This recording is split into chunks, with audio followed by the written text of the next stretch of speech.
कुछ देर के लिए अपनी पार्टी की गुलामी छोड़ दीजिए, कुछ देर के लिए समाजवाद, लोहियावाद, अंबेडकरवाद, गांधीवाद की टोपी सर से हटा दीजिए। थोड़ी देर के लिए सच्चे भारतीय बनिए और ईमानदारी से सोचिए कि जब रोड टैक्स दे दिया तो टोल टैक्स क्यों, और अगर टोल टैक्स देना ही है तो रोड टैक्स क्यों।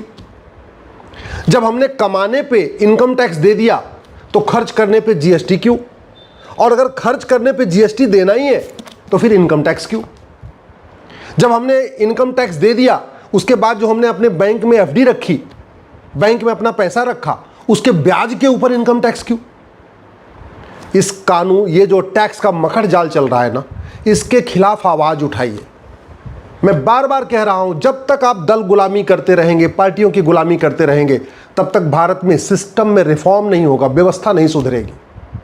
इस घटिया टैक्स मकड़ जाल के कारण मिडिल क्लास परेशान है, व्यापारी परेशान है, बड़े उद्योगपति परेशान है, सब परेशान है। लूट हो रही है, भ्रष्टाचार हो रहा है, लेकिन ये सिस्टम नहीं बदला जा रहा है। अगर सरकार चाहे, अगर समाज चाहे, अगर सब लोग मिलकर आवाज उठाए तो भारत में सारे टैक्स खत्म करके वन नेशन वन टैक्स लागू हो सकता है। जरूरत ही नहीं, ना इनकम टैक्स की जरूरत है, ना टोल टैक्स की जरूरत है, ना रोड टैक्स की जरूरत है, ना वैट की जरूरत है, ना टीडीएस की जरूरत है, ना इनकम टैक्स डिपार्टमेंट की जरूरत है, क्योंकि नॉन प्रोडक्टिव डिपार्टमेंट है। ये तो केवल पैसा वसूलता है और इस इनकम टैक्स डिपार्टमेंट के ऊपर हजारों करोड़ रुपए खर्च हो जाते हैं। न जीएसटी डिपार्टमेंट की जरूरत है, क्योंकि ये भी नॉन प्रोडक्टिव डिपार्टमेंट है, इसका जीडीपी में कोई योगदान नहीं, केवल पैसा इकट्ठा करता है।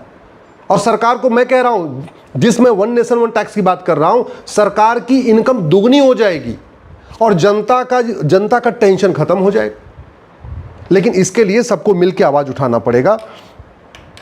आज सारा ऐसा टैक्स का मकर जाल बना हुआ है कि हर व्यक्ति टैक्स दे रहा है।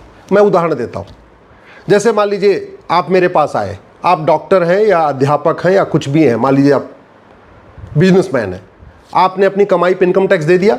अब आप मेरे पास आए, आपने मुझे फीस दिया, आप ऑलरेडी इनकम टैक्स दे चुके हैं। इसके बावजूद उस पैसे को जब आप हमें देंगे तो हमें भी इनकम टैक्स देना पड़ेगा। चलो हमने भी दे दिया, अब हमने जाके डॉक्टर को दिखाया तो डॉक्टर को हमने जो पैसा दिया, ऑलरेडी आपने इनकम टैक्स दे दिया था, मैंने इनकम टैक्स दे दिया था, इसके बाद हमने डॉक्टर को फीस दिया, अब डॉक्टर को भी इनकम टैक्स देना पड़ेगा। मैं किसी स्कूल में जाके बच्चों को पढ़ाऊंगा या बच्चों को कहीं ट्यूशन लेते हैं या कुछ स्कूल में पढ़ते हैं, वहां भी इनकम टैक्स लगेगा।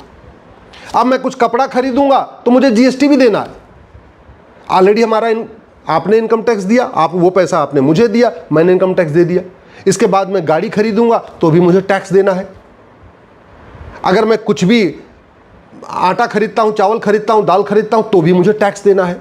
इसलिए मैं कह रहा हूं, या तो कमाई पे टैक्स लगे या तो खर्च करने पे टैक्स लगे। ऐसा नहीं होना चाहिए कि कमाई पे भी टैक्स चलता रहे और खर्च करने पे भी टैक्स चलता रहे और व्यक्ति बार बार टैक्स देता रहे।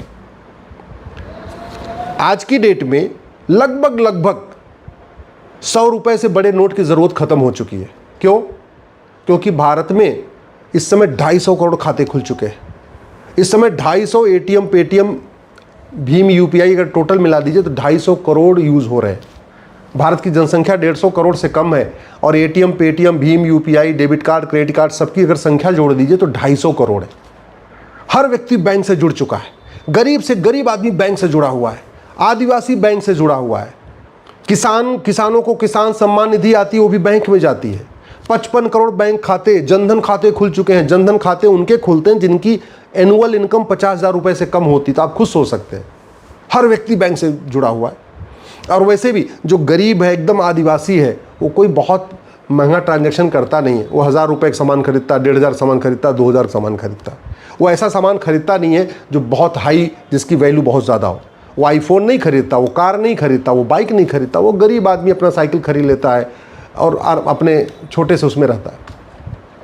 सरकारी आंकड़े कहते हैं कि भारत में 80% लोग पर डे 100 रुपये से कम खर्च करते हैं और जो 20% लोग पर डे 100 रुपये से ज़्यादा खर्च करते हैं उनके पास एटीएम, पेटीएम, भीम, UPI, debit card, credit card है।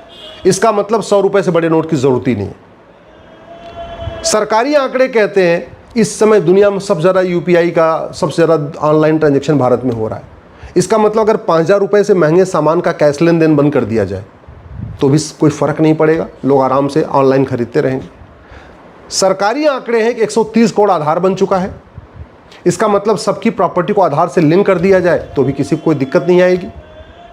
ये 3 काम हो जाए ना, 100 रुपये से बड़ी नोट बंद हो जाए, 5,000 रुपये से महंगे सामान का कैश लेन देन बंद हो जाए और 50,000 रुपये से महंगी प्रॉपर्टी आधार से लिंक कर दी जाए, तो भ्रष्टाचार खत्म हो जाएगा, टैक्स चोरी खत्म हो जाएगा। और उसके बाद केवल 2% एक्सपेंडिचर टैक्स लगा दिया जाए, मतलब इनकम टैक्स खत्म, टोल टैक्स खत्म, रोड टैक्स खत्म, वैट खत्म, टीडीएस खत्म, ये जीएसटी का इतनी मोटी किताब खत्म, जिस जीएसटी को फॉर्म भरने के लिए बाकायदा चार्टेड अकाउंटेंट रखना पड़ता है। सब परेशान है बेचारे, छोटा व्यापारी हो बड़ा व्यापारी सब परेशान।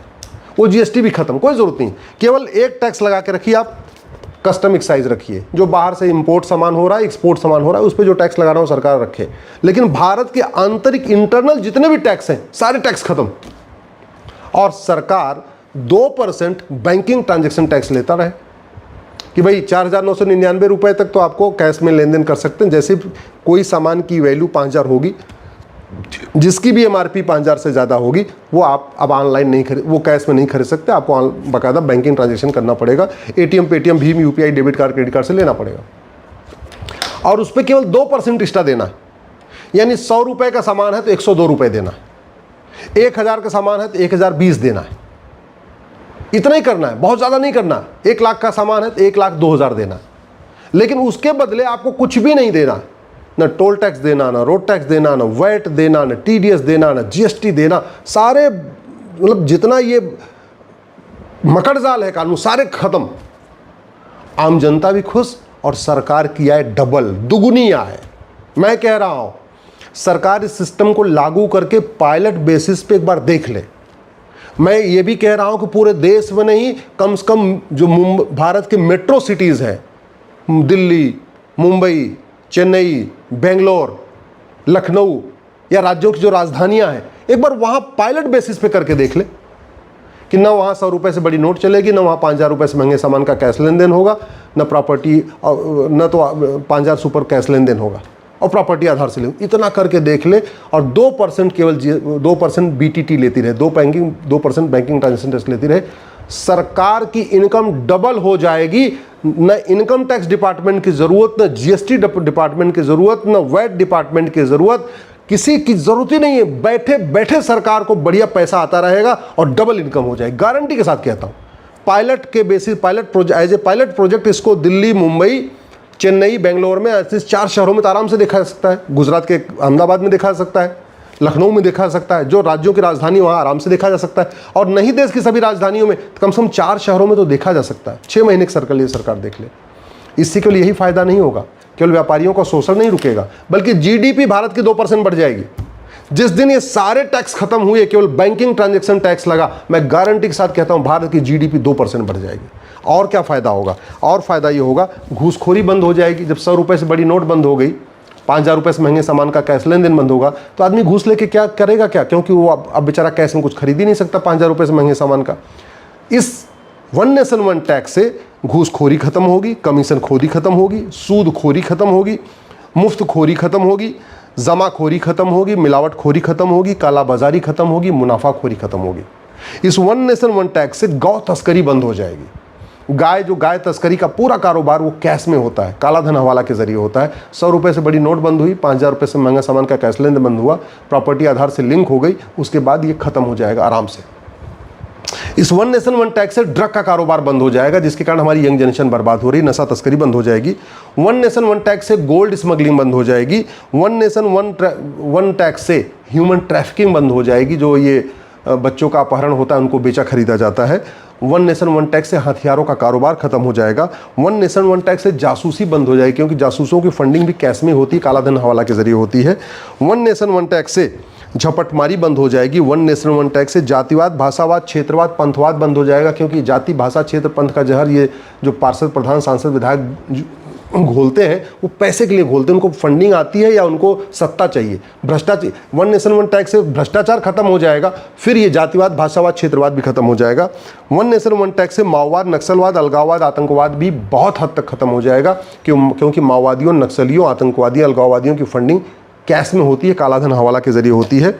लब जिहाद, लैंड जिहाद, ड्रग जिहाद, घुसपैठ जिहाद की फंडिंग कालाधन हवाला से होती है, तो वन नेशन वन टैक्स से ये भी रुकेगा। धर्मांतरण की फंडिंग कालाधन हवाला से होती है, ये भी रुकेगा। मजहबी उन्माद और जो पत्थरबाजी होती है वो भी रुकेगा, क्योंकि वन नेशन वन टैक्स के बाद पूरा ब्लैक मनी खत्म हो जाएगा, हवाला खत्म हो जाएगा, कैश ट्रांजैक्शन पे रोक लग चुकी है, रोक लग जाएगी। चोरी डकैती बंद हो जाएगी, चीटिंग फ्रॉड फोर्जरी बंद हो जाएगी, हवाला कबूतरबाजी बंद हो जाएगी, पत्थरबाजी तोलाबाजी बंद हो जाएगी। मैं कहता हूँ ये वन नेशन वन टैक्स लागू हो जाए, भारत में सतयुग आ जाएगा। ये वन नेशन वन टैक्स लागू हो जाए, भारत में रामराज्य आ जाएगा। वन नेशन वन टैक्स लागू हो जाए, भारत की जीडीपी 2% बढ़ जाएगी। और जो माननीय प्रधानमंत्री जी कहते हैं 2047 में भारत को विकसित राष्ट्र बनाना है, ये अगले 10 साल में भारत विकसित राष्ट्र बन जाएगा अगर आज वन नेशन वन टैक्स लागू कर दिया जाए तो।